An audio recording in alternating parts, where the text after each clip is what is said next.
Hi friends, welcome to అమ్మా special foods. ఈ వీడియోలో బిర్యానీని టేస్టీగా ఎలా తయారు చేసుకోవాలో చూసేద్దాం.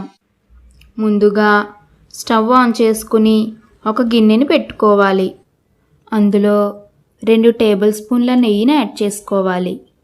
నెయ్యి హీట్ అయిన తర్వాత అందులో 4 బిర్యానీ ఆకులు, యాలకులు, అనాస పువ్వులు, మరాఠీ మొగ్గలు, లవంగాలు, దాల్చిన చెక్క వేసుకొని 2 నిమిషాలు వేయించుకోవాలి.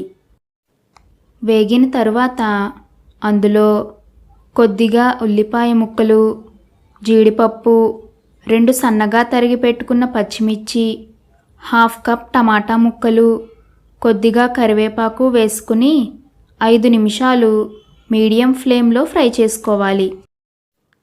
అవి ఫ్రై అయిన తర్వాత అందులో 2 టేబుల్ స్పూన్ల అల్లం వెల్లుల్లి పేస్ట్, 4 టేబుల్ స్పూన్ల బిర్యానీ మసాలా ముద్దను వేసుకొని పచ్చివాసన పోయేంత వరకు వేయించుకోవాలి. తర్వాత 1 టేబుల్ స్పూన్ నువ్వుల పొడి, 1 టేబుల్ స్పూన్ ధనియాల పొడి, 1 టేబుల్ స్పూన్ లవంగాల పొడి వేసుకొని బాగా కలుపుకోవాలి. ఇప్పుడు రుచికి సరిపడా ఉప్పుని వేసుకుని 4 గ్లాసులు వాటర్ని వేసుకోవాలి.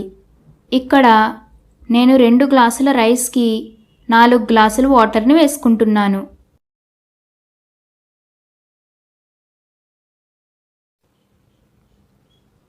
తర్వాత 2 టేబుల్ స్పూన్ల ఫుడ్ కలర్ని వేసుకుని మూత పెట్టి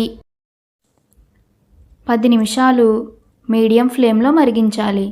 10 నిమిషాల తర్వాత మూత తీసి ముందుగా కడిగి పెట్టుకున్న బియ్యాన్ని వేసి బాగా కలుపుకొని మరొక 15 నిమిషాలు లో ఫ్లేమ్లో ఉడికించుకుంటే వేడివేడి బిర్యానీ రెడీ.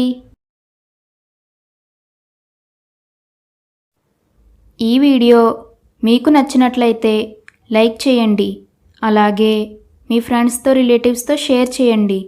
ఇలాంటి మరిన్ని వీడియోస్ కోసం నా ఛానల్ని సబ్స్క్రైబ్ చేసుకోండి.